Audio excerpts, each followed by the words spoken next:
آنکھ بند کی، منہ کھول کے فتویٰ دے دیا، اور یہ نہ دیکھا کہ فتوے کے زد میں کون کون آ رہا ہے۔ ماشاء اللہ، ہوں گے شیعہ کم بخت کافر، کوئی بات نہیں، ان کا پوچھنے والا ہی کون، اور جو ہے وہ کسی کا فتویٰ مانتا نہیں کیونکہ خود امام ہے۔ میں کیا کہہ رہا ہوں؟ اچھا، کمال کی بات یہ ہے کہ ہم کسی کو کفر کا فتویٰ دیتے نہیں، حالانکہ اجتہاد ہمارے یہاں، اسلام کے کسی فرقے میں اجتہاد نہیں ہے۔ ہاں، یہ بھی ایک بات آ گئی تو سن لیجیے۔ 4 مسلک، امام ابو حنیفہ کا مسلک، امام شافعی کا مسلک، امام احمد ابن حنبل کا مسلک ہے، اور امام مالک کا مسلک کہاں ہے؟ چاروں میں اجتہاد ختم۔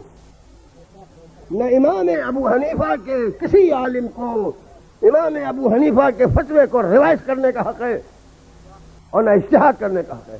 در اجتہاد بند، توجہ چاہ رہا ہوں۔ مالکیوں میں در اجتہاد بند، شافعیوں میں در اجتہاد بند، حنبلیوں میں در اجتہاد بند۔ اگر حنبلیوں میں در اجتہاد بند نہ ہوتا تو محمد ابن عبدالحق کے نام پر فرقہ نہ بنتا۔ وہابی کون کہتا؟ سب حنبلی کہتے، مگر وہاں دروازہ اجتہاد بند ہے۔ شیعوں میں کھلا ہوا ہے، شیعوں میں کھلا ہوا ہے۔ کمال کی بات ہے، چاروں میں کوئی موجود نہیں اور اجتہاد کی اجازت نہیں۔ امامت میں ایک زندہ بیٹھا ہے اور اجازت صلوات ہے محمد والے۔ اجتہاد کیا۔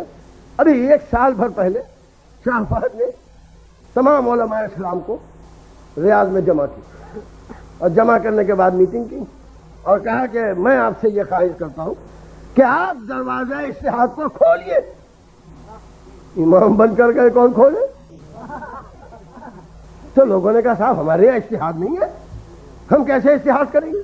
ان کا نہیں، اجتہاد تو آپ کو کرنا پڑے گا۔ ان کا کیوں؟ ان کا آپ دیکھ رہے ہیں اجتہاد کا اثر۔ ایک مجتہد خمینی قیامت برپا کر دی۔ محمد وال محمد،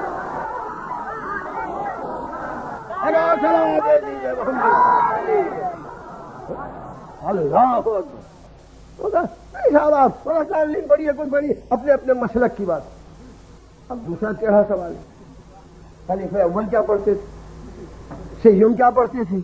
یہ آپ نے کیسے کہہ دیا؟ میں نے نہیں کہا، صحیح بخاری شریف میں کتاب الصلاۃ میں بہت واضح حدیث لکھی ہے کہ انس کہتے ہیں جب علی کے ہاتھ پر بیعت ہوئی اور علی مسجد نبوی میں نماز پڑھانے آئے تو میں نے اصحاب کو یہ کہتے سنا کہ برسوں کے بعد آج ویسی نماز پڑھی جیسی محمد کے بھی جب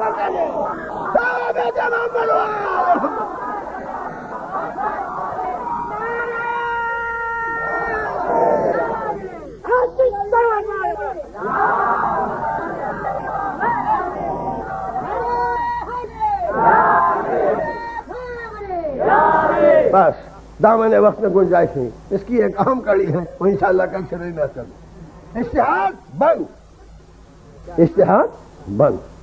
اب بڑی مشکل پھنس گئی، فتویٰ بھی تو نہیں دے سکتے۔ ہم کو کفر کا فتویٰ دینے کا حق کیا ہے؟ آپ مجتہد ہی نہیں ہیں، اور یہاں الحمدللہ مجتہدوں کی کمی نہیں ہے۔ محمد غور فرمائیے، بھائی ہم فتویٰ تو نہیں دیتے مگر کیا؟ اچھا اتنا بتا دیجیے کہ امام ابو حنیفہ سے پہلے اجتہاد کی اجازت تھی؟ اس وقت کوئی مجتہد تھا ہی نہیں،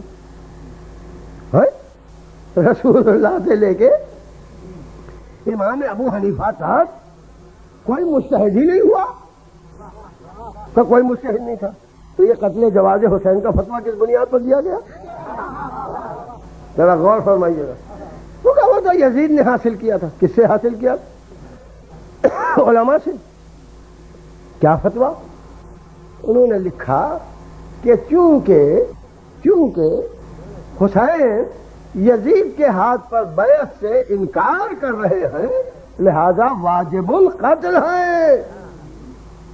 اچھا یہ معاملہ ہے کہ جو خلیفۃ المسلمین کے ہاتھ پر بیعت سے انکار کرے وہ واجب القتل ہے، تو کہ لہذا حسین واجب القتل۔ یہ یزید پہلا خلیفہ ہے؟ ارے نہیں، ہاں یہ تو ہم بات کر رہے ہیں. کس سے خلافت ملی ہے؟ کب؟ باپ سے. کیا باپ کے ہاتھ پر حسین کے باپ نے بیعت کی تھی؟ کہا نہیں. تو وہ واجب القتل کیوں نہیں تھے؟ کیا ان کے بڑے بھائی نے بیعت کی تھی؟ کہا نہیں. تو کیا وہ واجب القتل نہیں تھے؟ نہیں بھائی، ارے وہ تو یزید تھا. ہاں تو بچے رہیے گا، آپ نہ بن جائیے گا، دامن سمیٹے رہیے گا. یعنی بغیر نص قرآنی جو فتویٰ دے وہ یزیدی عالم ہے. آج جو تم ہم کو کافر کہہ رہے ہو، نص قرآن لاؤ، حدیث رسول لاؤ، اور نہیں لاتے ہو تو تم بھی دربار یزید کے عالم ہو گئے.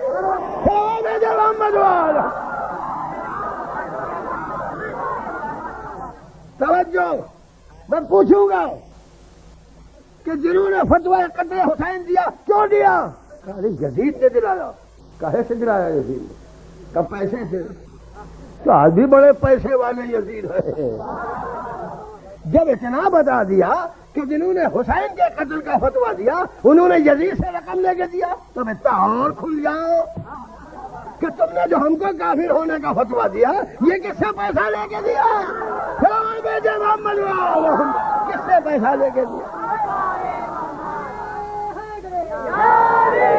ہاں حضور، حسین کا قتل واجب. اللہ جو بیعت نہ کرے اس کا قتل واجب کا واجب. اور جب سید سجاد تیرے سامنے پہنچے دربار میں، فتوے کیا ہو گئے؟ توجہ دارو، حسین تو مدینے میں آزاد تھے، ان کا بیٹا تو ہتھکڑیاں پہنے، بیڑیاں پہنے، گلے میں توق پہنے، تیرے دربار میں موجود. مانگ بیعت. تو نہیں مانگوں گا، نہیں مانگوں گا. یزید نے سید الساجدین سے بیعت نہیں مانگی. فتوے کیا ہو گئے؟ مفتیان شرع متین کیا ہو گئے؟ وہ علماء کہاں گئے جنہوں نے حسین کے قتل کا فتویٰ دیا اور سید سجاد کے قتل کا فتویٰ نہ دے سکے؟ جب یزید سے کسی نے کہا کہ کیوں نہیں بیعت مانگتے، کہ کیا کروں؟ کیا دوسری کربلا بناؤں شام میں؟ یزید کی سمجھ میں آ گیا کہ جب امامت سے طلب بیعت ہوگی تو کربلا ہوگی. اما یزید سمجھ گیا